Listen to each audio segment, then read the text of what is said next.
Côte d'Ivoire, Abidjan Cocody, le samedi 6 janvier 2024, eut lieu une conférence animée par le professeur Akiri Silla, maître de conférence à l'université Félix Houphouët-Boigny, sur le thème de Phénix à Mécène, l'invention de l'Europe, stylétique en eau profonde.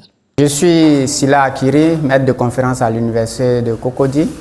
Et cet après-midi, c'est une conférence qui va porter sur l'invention de l'Europe. Nous allons montrer à partir des sources primaires les éléments qui ont contribué à la culture européenne. Et ces éléments-là sont des éléments qui sont partis d'Afrique, aux alentours du 15e, 16e siècle avant notre ère. Et donc c'est ce propos que nous allons interpréter ce matin.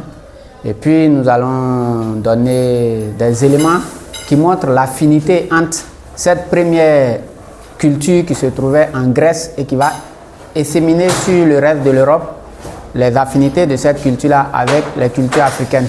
Et donc c'est le propos de cet après-midi. Au 15e siècle, 16e siècle avant notre ère, il y a eu une guerre entre l'Égypte et les peuples qu'on a appelés les Hyksos.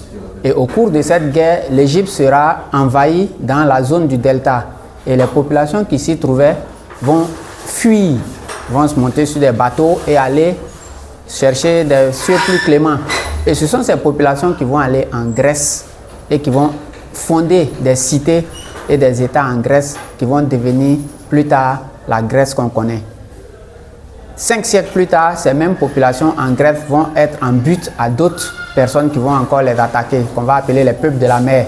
Et à l'issue de ça, vous allez avoir maintenant, après 3 siècles de flottement, ce qu'on appelle la Grèce antique, la civilisation classique de la Grèce. Voilà comment les phénomènes se sont déroulés. Et c'est cet apport de l'Afrique à l'Europe et l'invention de l'Europe, parce que le nom Europe même, c'est un mot africain qui va être donné à ce continent-là. C'est ce processus historique que nous allons essayer de clarifier cet après-midi.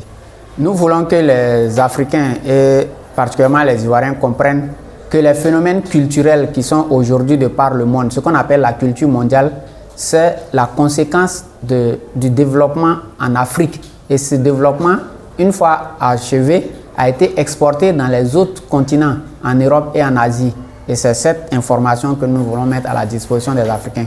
De sorte à ce qu'ils sachent que ce qu'on leur impose souvent comme étant des cultures étrangères sont le produit et le travail de leurs ancêtres.